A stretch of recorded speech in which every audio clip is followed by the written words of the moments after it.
पूर्व की बात है, किरातों के नगर में एक ब्राह्मण रहता था जो ज्ञान में अत्यंत दुर्बल, दरिद्र, रस बेचने वाला तथा वैदिक धर्म से विमुख था।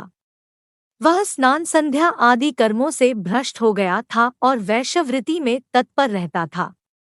उसका नाम देवराज था। वह अपने ऊपर विश्वास करने वाले लोगों को ठगा करता था। उसने ब्राह्मणों, क्षत्रियों, वैश्यों, शूद्रों तथा दूसरों को भी अनेक बहाने से मारकर वह उनका धन हड़प लिया था, परंतु उस पापी का थोड़ा सा भी धन कभी धर्म के काम में नहीं लगा था।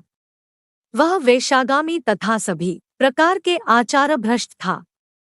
एक दिन घूमता घामता वह दैवयोग से प्रतिष्ठानपुर झूसी प्रयाग में जा पहुंचा। वहां उसने एक शिवालय देखा जहां बहुत से साधुमात्मा एकत्र हुए थे। देवराज उस शिवालय में ठहर गया, किंतु वहां उस ब्राह्मण को ज्वर आ गया।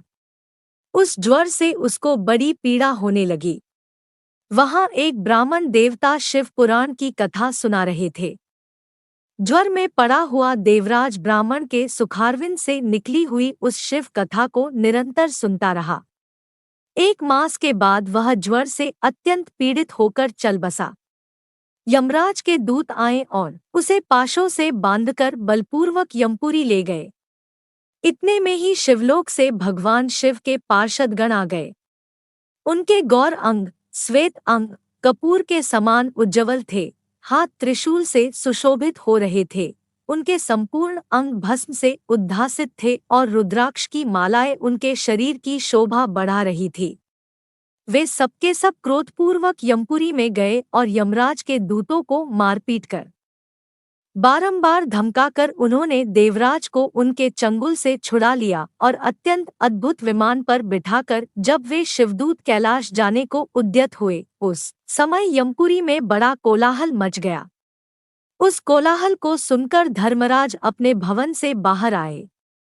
साक्षात दूसरे रुद्रों के समान प्रतीत होने वाले उन चारों दूतों को देखकर धर्मज्ञ धर्मराज उनका विधिपूर्वक पूजन किया और ज्ञानदृष्टि से देखकर सारा वृतांत जान लिया।